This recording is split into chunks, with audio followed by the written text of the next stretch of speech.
Okay, so we're going through the explanation of Beishamai. Beishamai says that the amount of Kiddushay Kesef is 1 dinar. So far, the Gemara had 2 explanations. First explanation is we're talking about a regular woman, and the normal amount is a dinar. And we're talking about a scenario where she doesn't know how much money she got. She got the Kiddushin at nighttime, or she got the Kiddushin with a shliach. And if it's the normal amount, which is a dinar, fine. If not, the Kiddushin is not valid. And if she's very wealthy and privileged, then it could be that the amount would be more than the dinar. The second explanation was that anytime the Torah says money, it's talking about kesef tsuri. And that would be at least a dinar. Now, the problem with that was that it's not quite the case. And the Gemara sort of moved away from that at the end, and it's not a final resolution of a reasoning for Beishamai. And finally, we're at the third explanation. The reason of Beishamai, like the opinion of Chizkiah, the Amar Chizkiah, Amar Kra, the Torah says, "V'hifta malamet shemegras mipidyena v'yotza." Okay, now the Gemara sort of pauses here in the middle. This pasuk here is about the redemption of an Alma Ivriya. So an Alma Ivriya is sold when she's a minimum of 6 years old and maximally 12, and she leaves when she's 12 years old. Now, when you buy an Alma Ivriya, you have to give money, and she's allowed to redeem herself, or the family can redeem her. Okay. Now, if you sell her for at least a dinar, then you can redeem her. Why? Because you take the dinar, you divide it up over a couple of days or so, and then each day is worth a couple of prutas, and you can redeem her for a few prutas.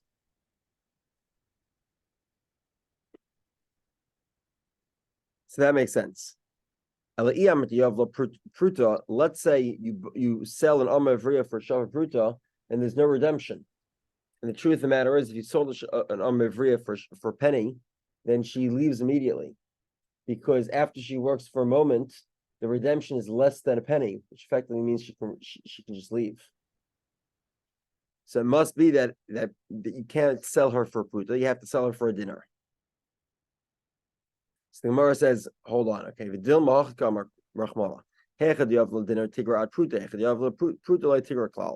Maybe redeeming an Alma Ivriya is an option. It's not mandatory. There's no requirement that when you sell an Alma Ivriya, she has to be able to redeem herself.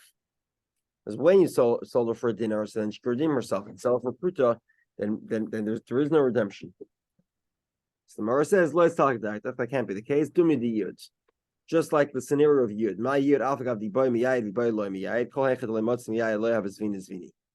Hachanami kol hechad lemotzim migro, loy have a zvina zvini. What does that mean? Yud is when the master or the master's son decide to marry an Alma Ivriya. And now they don't have to marry her, but they have to have the option of marrying her. That's a requirement in the sale. 1 second.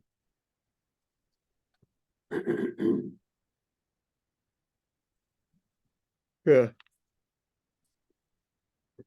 So, for example, a father cannot sell his daughter as an Alma Ivriya to a relative who would be prohibited to marry her daughter, his daughter. Yud has to be a possibility, even if the master doesn't intend to do yud. Similarly, redemption has to be a possibility, even if the and therefore less than a pruta or less does not allow the possibility of redemption, because there's no pruta pretty quickly. You prorate it, there's no more pruta anymore. Okay. And the Gemara concludes, the Kiddushi, Ishala Beishamai Nafkala Me Alma Ivriya. And according to Beishamai, Kiddushin is learned from Alma Ivriya. Just like Alma Ivriya needs to be sold for a dinar, Kiddushi Isha must be a dinar as well. A woman will not accept just a pruta for Kiddushin. So the Gemara says, okay, fine. The aim palga the dinar, maybe it's a half a dinar. The aim shtei prutas, or maybe it's as little as 2 prutas. because 2 prutas can still redeem her. So the Gemara says, "Kiven da fitimi pruta okma dinner." The rabbi said because the amount is not a pruta, it's more than a pruta. Then the next big number that they took was a dinner. It's a significant amount. By the way, it's quite significant. It's quite significant. There are 8 prutas in a isser, as the Mishnah says. Echad mishemayne be'isser italki. An isser has 8 prutas, and there are 24 isserim in a dinner.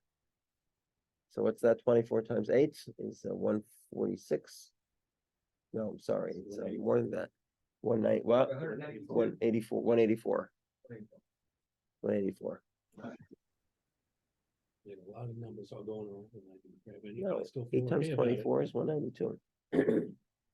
The dinar is a big deal. 192. 192. Yeah.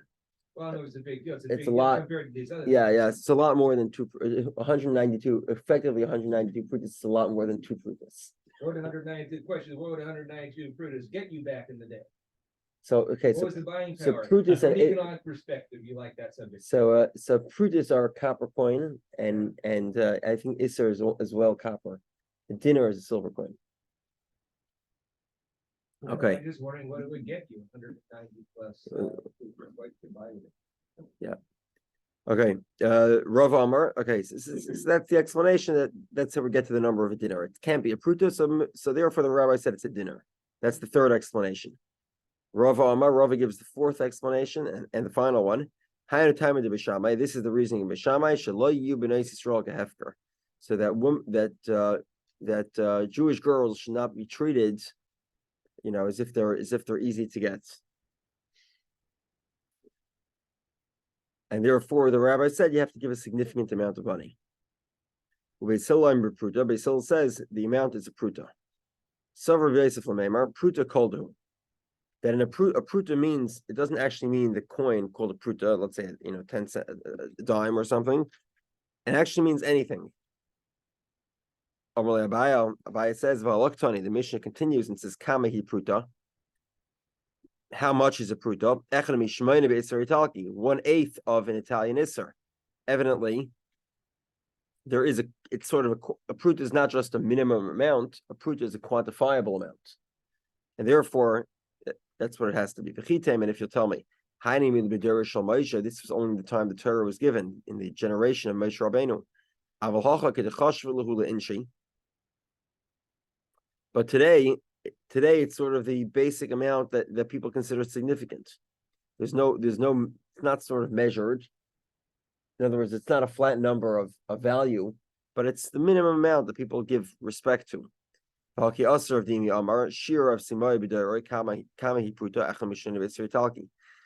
says that Rav Simoy actually calculated that it was 1/8 of an isser. And similarly, Rav Rovin says, Amar of Distoy, Rabbi Yanai, Rabbi Yishya, Rabbi Distoy, Rabbi Yanai, Rabbi Yishya sat together, and they also calculated Shiru Kamahava Pruta. They calculated how much is a pruta, and they came out that it's Echad Shisha B'Isrei Talking. We'll discuss this in a moment. But they have a little bit of a different number. They say it's 1/6 of an isser. Okay. Amar Rav Yosef.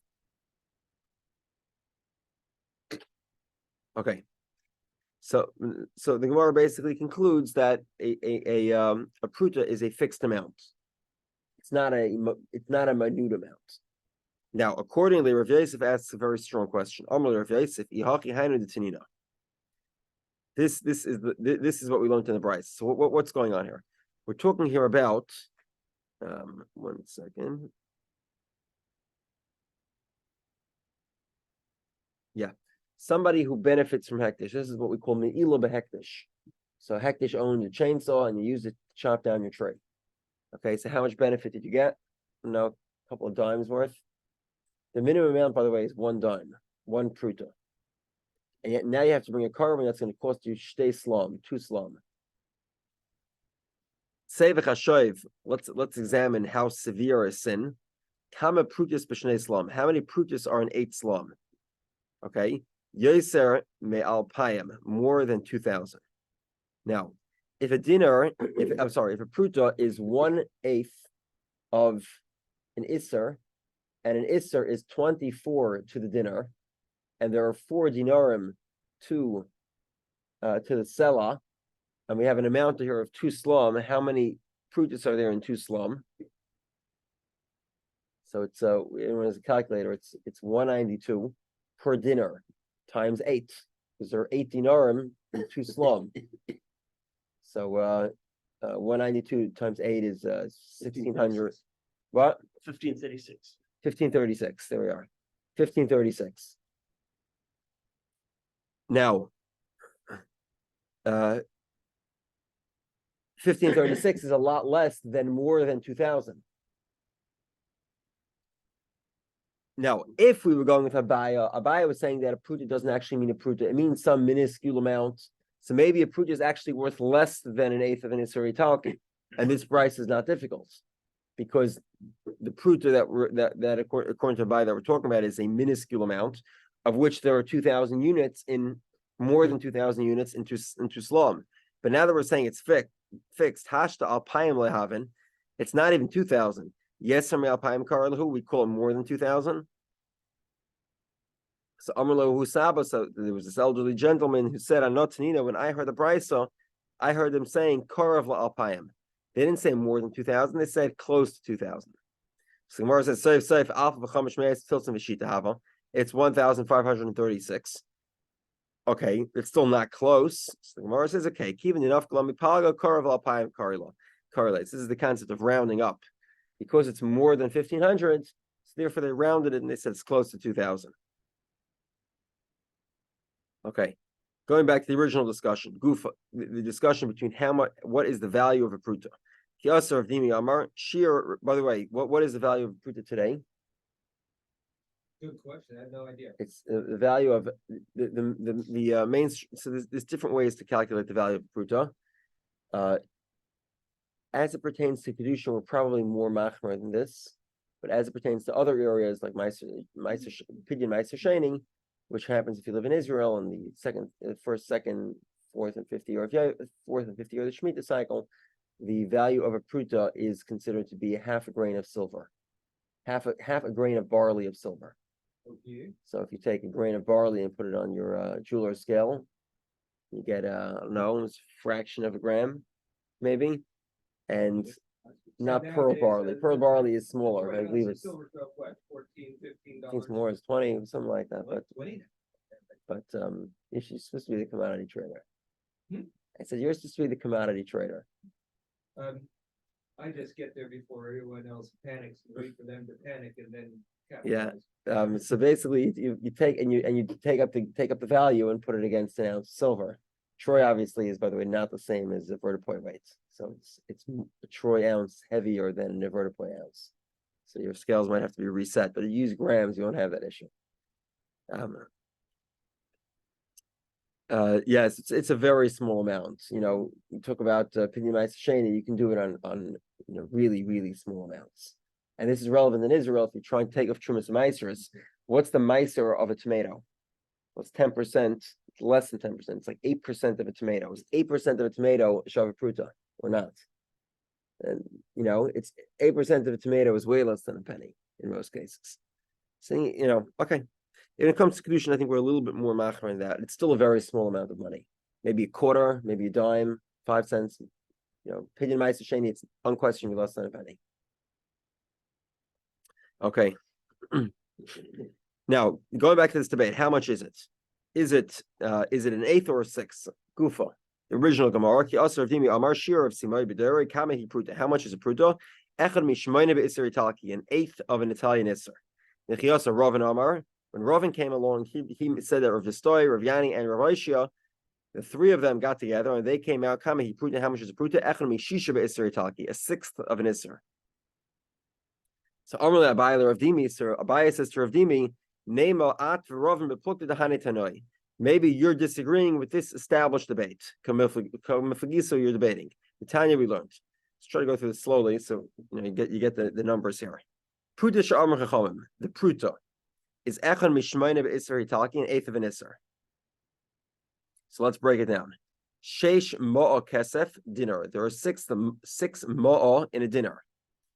A mo'ah is comprised of shnei pundyonim, 2 pundyonim. A pundian is shnei isron, 2 isron. Isser, 1 second. So we have, so in other words, when we calculate a dinner, we have 6 times 2 times 2, right? 6 mol, 2 of which is 12 pundianim, of which each pundian is 2 isrin, which is 24 isrin to the dinner. So that's how we got to the number before, 24 isrin to the dinner. Now in an isser, we have an isser is shnei musmisen. One isser is comprised of 2 musmisen. A masmis, a singular of that, is shnei kunshrunken, and a kunshrink is shnei prutis, 2 prutis. So there we have two prutis to a kunshrik, of which there are 4 in every masmis, of which there are 8 in every isser. So there were 8 prutis, which is 2 masmisin, or 2 times 4 prutis in every isser. That's how we got to the number of 1/8 of an isser, and an isser comprises 1/92 of a dinner. Sounds like the traditional English currency. Yeah. This is way back before the modern decimal system. Top pennies in a shilling. The shillings in a pound. That type of system. Okay. Nimtza pruta echad mishmei beis Italki. So pruta comes out to be 1/8 of an Italian isser. Fine. Next opinion is of Shimon Gamliel Omer. He says shloisha hadrosim l'mal. Okay, so remember there are 6 mal to the dinner. There are shloisha hadrosim. These are slightly different currency. The critical units, by the way, here are sort of common. So that would be a given weight in silver. Right. So in other words, the different countries minted it differently, but there's sort of a baseline weight that everyone agrees on. And this is true of it, go back in the time before the 1930s, when all coins were minted on commodities. There were certain sort of standards that, like an ISO standard, where large coins were minted on a certain size billet. Certain what? A certain size billet, blank, a certain size blank. Oh. It didn't make a difference on what frame was. No, it didn't make a difference what frame, what stamp was actually stamped onto the coin, but the blank size was common. So you'd be easily able to trade blanks of different sizes from different countries in terms of their silver value. Okay, so Shmuel says shloisha hadrosim lamal, 3 hadrosim to a mal, shnei hinsim lahadros, 2 hinsin to a hadros, shnei shmanim lahonetz, 2 shmanin to a honetz, and beis prutis le shaman. Okay, so you have, let's reverse this. So 2 prutis going into 2 shmanin is 8. 2 shmanin into, I'm sorry, what am I saying here? Let's do the opposite again. 1 second here. A mal, there are 6 mal to the dinner. Each mal is comprised of 3 hadrosim, which is 6 hunsin, which is 12 shmanin,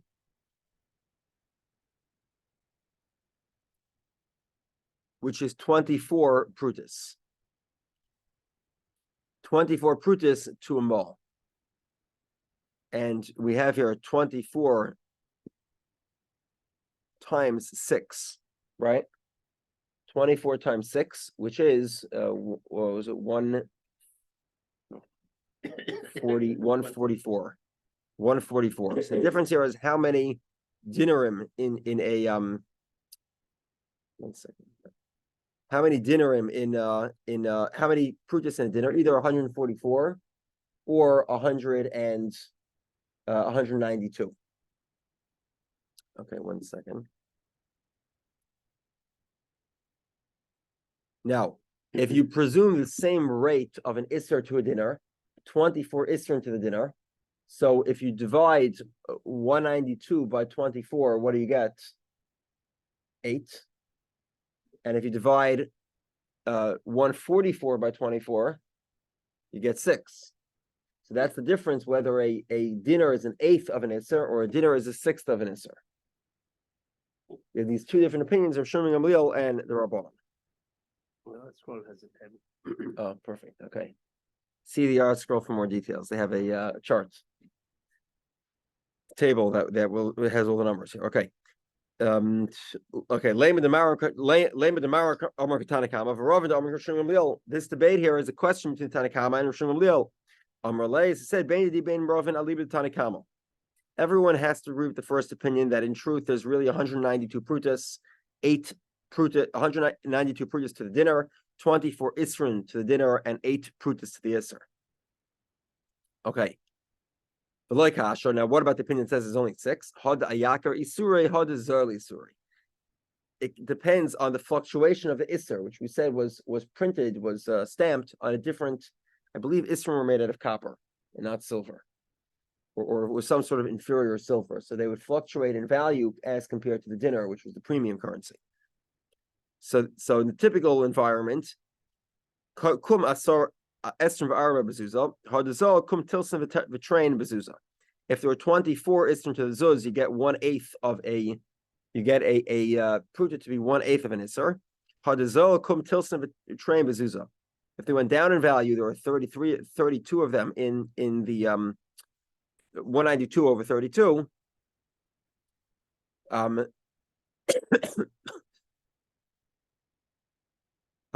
Then you'll have 6 prutas to the isser, if the isurin are worth less. Omer Shmuel. Okay, next Gemara. Omer Shmuel kitcha b'tamra. He gave her Kiddushin 1 date, and not only that, not only is it 1 date, but there's also a pile of free dates next to them. I feel I make core tomorrow by dinner. There's an enormous amount of tomorrow can be bought for 1 dinner. You get a half a shipping crate for a dinner for just one, a couple of coins. So there's much more than 192 individual dates in this core, which is being sold for a dinner, and therefore you'd think it's worth less than a shava pruta. The halacha is mekudeshes. There is still kedushin. Why? Chayshina and shema shava pruta b'madai. Because maybe if you go to a distant country, it doesn't have date trees, and dates are very expensive there. So a single date there will be worth more than a pruta. The Gemara says, hold on a second. Basil says you need a pruta to make Kiddushin. If you don't have a pruta, there's no Kiddushin. And we don't say, well, because maybe it's worth a pruta in some distant country, therefore it should be Kiddushin.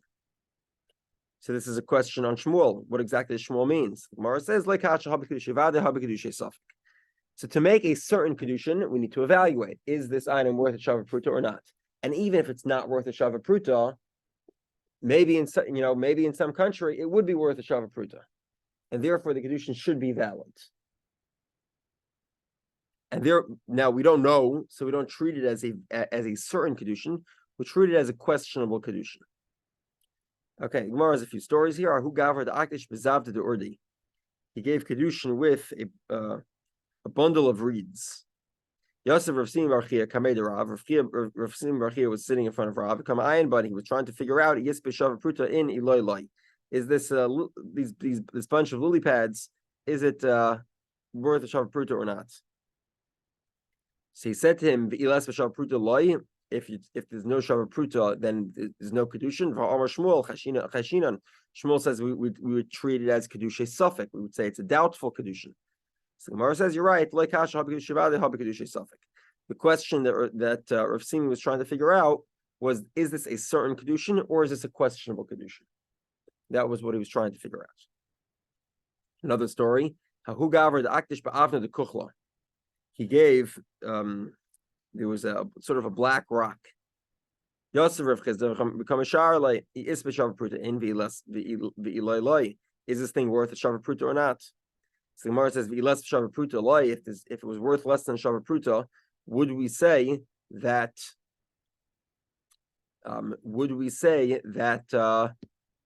There's no kedushin? Shmuel says we're concerned that maybe there's a kedushin. So Gemara says, "Rav Chizda loy savar loy de Shmuel." Rav Chizda disagrees with Shmuel. Okay. One second. So the mother of the girl says that day that the girl accepted this black stone, it was worth a shava pruta. So Rav Chizda said to the mother, we're not exactly believed to say that, and we're not going to trust you to make her forbidden to everybody else. Lav Hainu Yehudah's decided Rav Chia. This is a similar story to the wife of Rav Chia. The Havilat Tsar Leida, she was in immense pain during middle of childbirth. Amrli aim kibel bech avuch kedushay kizutris. His wife basically says to him that my mother told me that when I was younger, my father accepted Kiddushin from somebody else. And therefore I'm not married to you. And she was just basically upset at him for having to go through childbirth. So Amar Los, he says to her, Lav kol kaminach the imach the asr iluye. Your mother is not exactly believed to say that I should be forbidden to you. Amile Rabban Rav Chisda, the rabbi says to Rav Chisda, hold on a second. Amai ha'ika sadi ve'idus the yadi debahuye mahav ve'shavapruta. So Rav Chisda is saying this scenario is comparable. In other words, because I have to figure out how much this thing is worth. And the fact that the mother claims that the day that she got married was worth a shavar pruta, that's not enough. I don't believe that. So the rabbi said, hold on a second. There are witnesses in the town of Idis, and they know. And why don't you call them? So he says, Hashtamiya less who come on. Right now they're not here, and therefore I don't care. Lav Hainu Rav Chanina, there was a similar story that happened to Rav Chanina. So let's just fill in a little bit of background here. We saw this Gemara in the beginning of Kiddushin. The halacha is that if witnesses come and say that a woman was captured by pirates or any other, she was kidnapped. The law is that she is invalidated to marry a Kain. We presume that she's had a relationship with one of the highwaymen or pirates and one of her abductors, and she's forbidden to marry a Kain. Let's say she comes in and says, I was abducted, but nobody touched me. Then she's believed. Now, there was a story the daughters of Shmuel were captured, and they came into Beis Din, and they said, we were captured, but we're pure. We're not, nobody messed around. Nobody violated us. So the court accepted their testimony and said, you can go ahead and marry a Kain. Sort of Chanina specifically. And somebody asked, he said, hold on, there are witnesses. They weren't the only ones to be captured. There were many Jews in the ship, including Jewish witnesses. So we do have witnesses that testify that that could testify, theoretically at least, that she was captured. So how can you permit her to marry a Kayan when we know that there are witnesses? Eidim b'tzad estan the Amr of Chanina, Eideh b'tzad estan v'tiyasar. Rav Chanina said the witnesses are next to her. They're a little bit to the north, and we should prohibit her from getting married.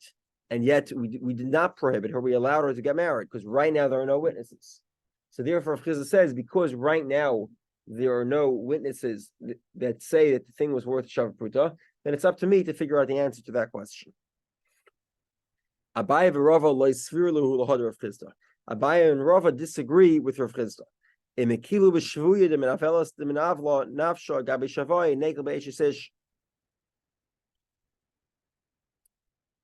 Even though, one second,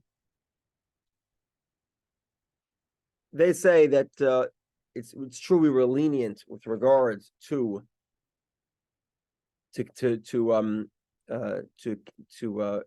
abductees, to women that were captured. Because in general, even the captors, don't necessarily view this as sort of, a prize worth violating. And that doesn't mean that we should be lenient with regard to a married woman who were two people clearly intended on marrying her. And therefore, if the witnesses are, over in the next town that on that day the black stone was worth a pruta, we should go find those witnesses and ask them to testify and make sure that the item wasn't worth a pruta. It's not comparable to the leniency that we afford a woman that's captured. Ishtar me'ahimish bacha b'sura. There was some there were some children of that family in Surah, and when the story became public, uparsha rabbanan minei, and the rabbis made sure not to marry into that family. V'lav mishum desvira lahu d'Shmuel, el mishum desvira lahu kabayev Rava. And it's not because that they hold like that the rabbis held like Shmuel, that even if it was less than a Shavuot Pruta, we would still be concerned that maybe there was a Kiddushin. The reason is because they held like a Baya Varova. If you have witnesses in the next town, go find the witnesses. Don't be lenient and permit them to remarry until you go find those witnesses. Okay. We're together? Okay, a little bit of next Gemara. The next Gemara is a little bit of a different subject. Hahu gaver the akdish b'shutisa the asad b'shuka. He took a myrtle. He found a pretty woman in the marketplace, and he gave it to her for Kiddushin. Sholcha Rav Acha bar Huna l'kamed Rav Yosef. So Rav Acha, the son of Rav Huna, says to Rav Yosef, "What's the story?" So he says to him, "Sholach lei nagde karav v'as shachkita k'Shmuel." Whip him like Rav and require a divorce like Shmuel. Okay, so the whip him like Rav we'll get to in a moment. The give him a get like Shmuel is what we said. Shmuel says we're concerned that maybe the myrtle is worth a significant amount of money in some distant country. And therefore, we require a divorce. Now, you should also give him malchus. You should also punish him and whip him. Why? The Rav mangit al the makdish b'shuka. Rav gave malchus to somebody who gave Kiddushin in the marketplace. In other words, okay, well, basically because this is sort of a degrading practice. You want to marry a woman, then go marry her. Don't find her in the marketplace and, treat her as if she's worth a myrtle. Val the makdish bia, on somebody whose Kiddushin was an act of intercourse, of bia, like we said in the Mishnah. Bia is a method of Kiddushin, but if you do it, you might get malchus. Val the makdish beloy, because again, it's sort of degrading. Val the makdish beloy sheduchi, on somebody who marries a woman without dating them. So there was no, he finds sort of an attractive woman and immediately gives her Kiddushin.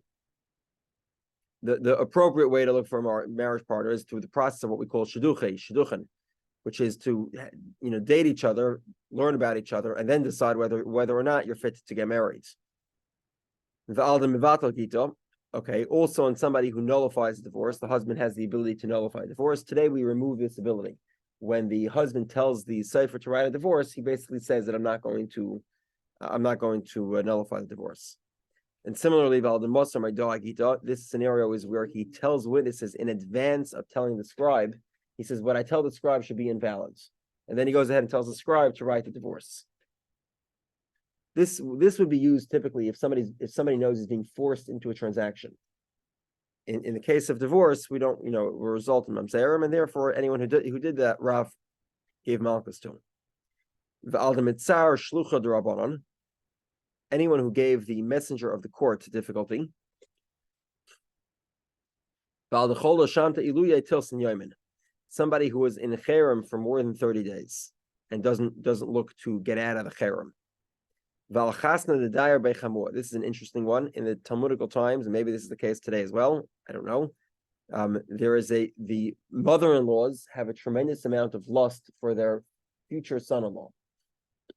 And therefore, Valchasna de Dayer Bechamua, on a son-in-law who lives in his mother-in-law's house, because we're concerned here for inappropriate behavior.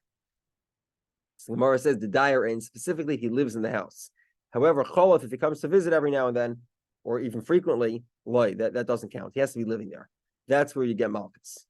The Gemara says Vahu Chasna de Cholot above the Bechamua v'nagdir of Sheshes. There was a son-in-law that was frequenting the house of his mother-in-law, and Rav Sheshes gave him malchus. He whipped him for it. So Mara says, "Who made him have a daima cham seminei?" The rumors were so excessive. It was such excessive rumors that they're having an affair that it was so inappropriate that Rav Sheshes gave him malchus, even though he didn't live there. Now Ardoi says, the Kulu Lemangid Rav would not give malchus for any of the above, except for Elal the Makdish B'Bia B'Loi Shidduchin, a combination of somebody whose Kiddushin was an act of intercourse with no previous relationship to the woman. So he had never dated her. He sort of saw her and asked her for their intercourse to serve as their Kiddushin, which is highly promiscuous. And that was the only one that's eligible for a malchus.